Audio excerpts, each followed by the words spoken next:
Hey everybody, it is Record Time with Chris, episode number 11, and we're doing more Record Store Day previews. I think this is going to be the last little video with Record Store Day previews before we have the big one in a couple days. So, let's get started. Now, somewhere around here, I had some records I wanted to show you. Oh, here they are.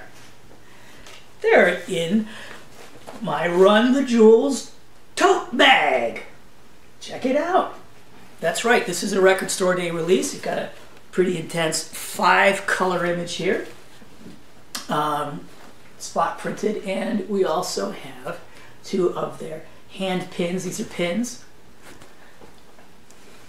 Back side is just blank royal blue. And now, let's see what's inside. This is a Record Store Day release, by the way. If you would like it, you can find it at your local store. It's a good size for carrying records around, though, I'll give you that. And it comes in a nice plastic bag, which is not a toy. And we like this up here in Maine because it has the directions in French-Canadian. Canadian-French. Well, anyway, let's look at the releases. The first one I want to show you is Waxploitation Presents Stories for Ways and Means. It'll probably be filed under S for Stories. Now, this is an actual story record, but before I get into the details, it's awesome.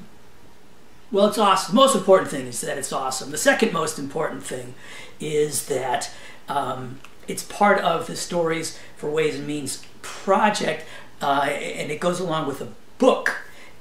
This is not the book, but there is already a book out, and the whole idea is to raise money for children's literacy and education charities. There are quite a few here, so let me, Room to Read, Pencils of Promise, isn't that a great name? The 826 National War Child, and many more. So that's who we are, that's who they're benefiting here. So you can feel good about buying it, but you can also feel good about buying it because it's really cool. Now, the Stories for Ways and Means are just a bunch of children's stories, but they're written by some people who you might not expect to have written children's stories. For example, this guy, Nick Cave. Not expecting that, are you? Or, well, let's get into it. So, the only thing about it that's maybe a little creepy for kids is this inner art, a little creepy. Everything else is pretty child-friendly. So, that's a plus. Now, the booklet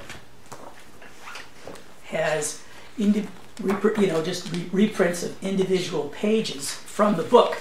And as you can see, the art is pretty seriously awesome. Many, different illustrators, a bunch of different takes on things, but it's all really cool. From a pretty realistic picture of kids flying on a bee, or maybe that's a wasp. It is a wasp, my bad. This is a really nice one also. Now, let me tell you who's on there, because that is it. So, first one is written by Gibby Haynes, but narrated by Zach Galifianakis. And the next one, the second track, is awesome. It's so good.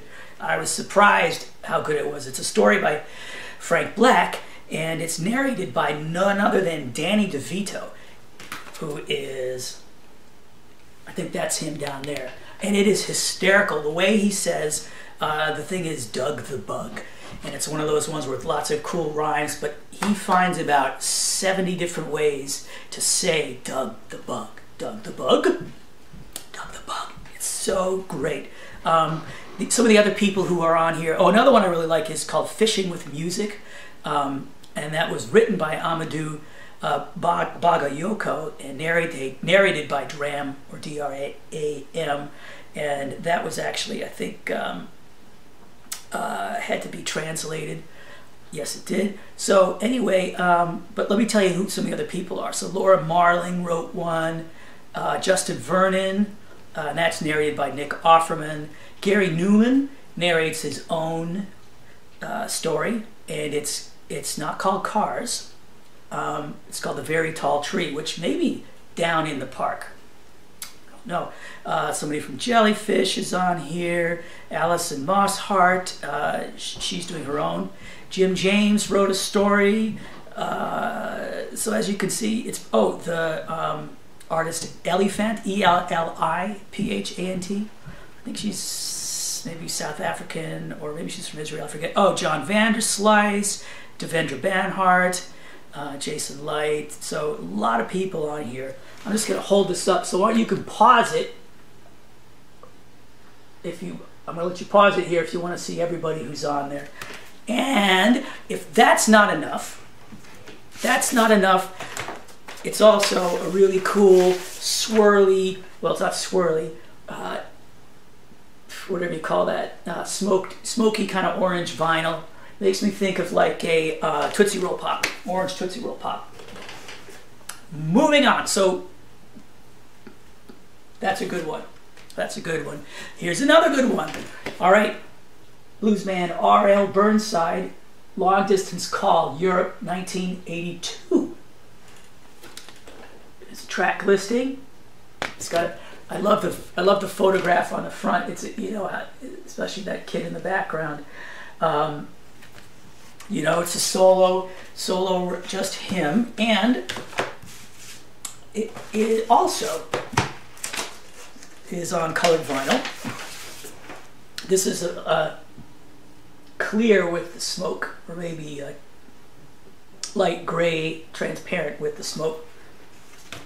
Always, he's great. If you're looking for a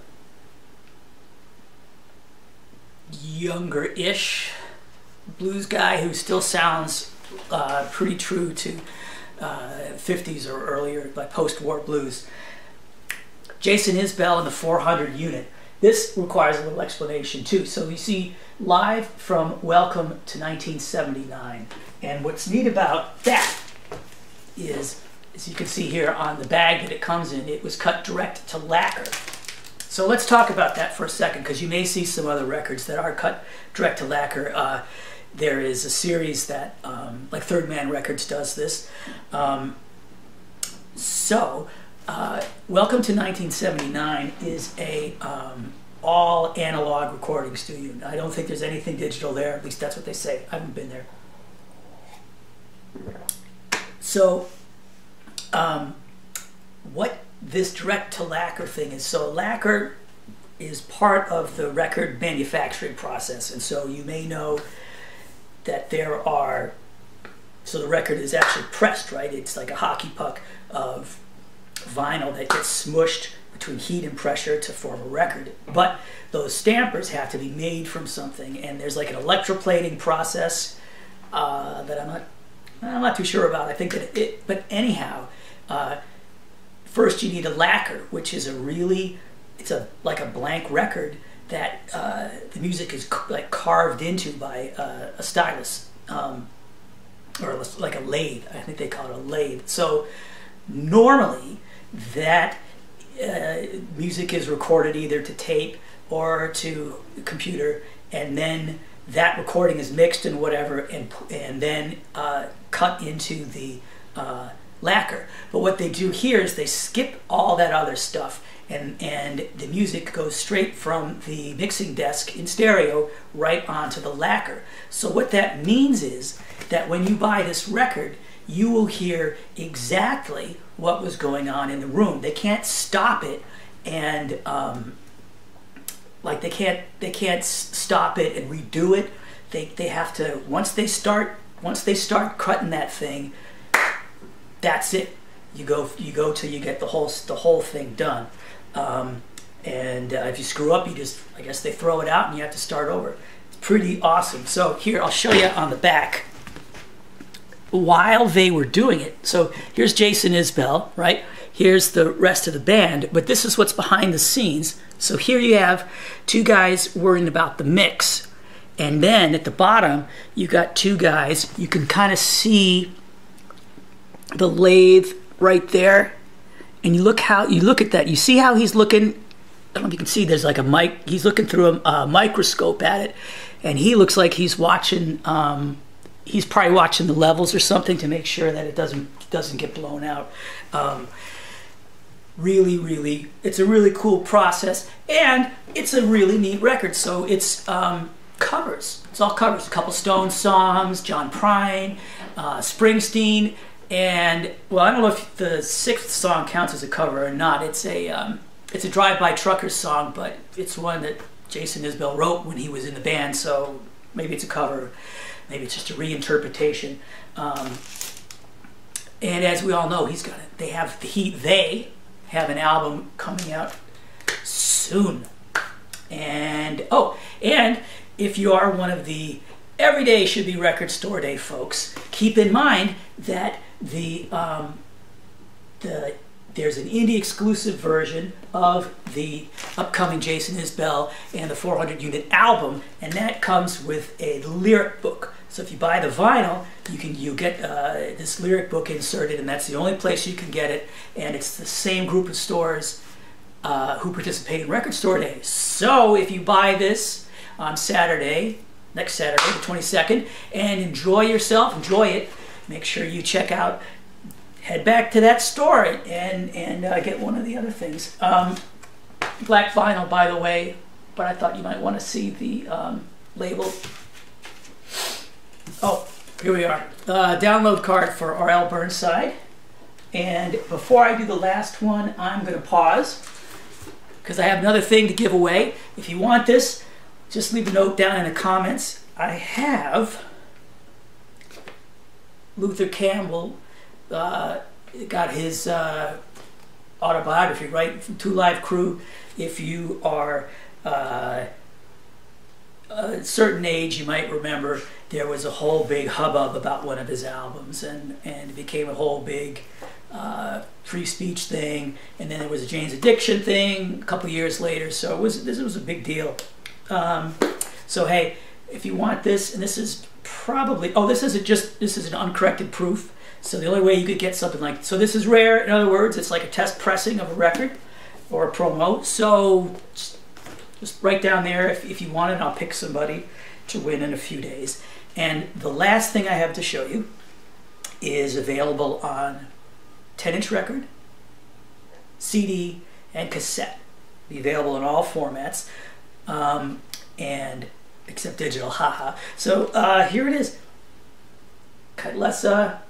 It's 4 songs recorded at another live in the studio thing, right? At Maida Vale. So this is, like for a BBC kind of thing. Let's take a look at it. It's just here's the label again. It's kind of cool looking. There's the front. There's the back. You can see that you see the lyric sheet popping out here. We do have lyrics, and well, there we go. Here are the lyrics. The other side is just photos, probably from this session. Looks like it. And like I said, it's on 45. Although my office turntable is one of those ones where there's no speed switch. You just have to change the position of the belt on the spindle.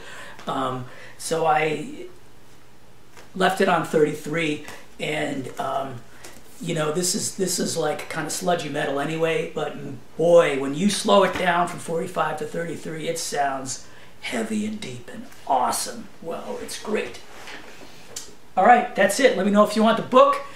Don't forget, Record Store Day is coming up, and we'll have the big video with lots and lots of stuff and other people from Bull Moose helping out.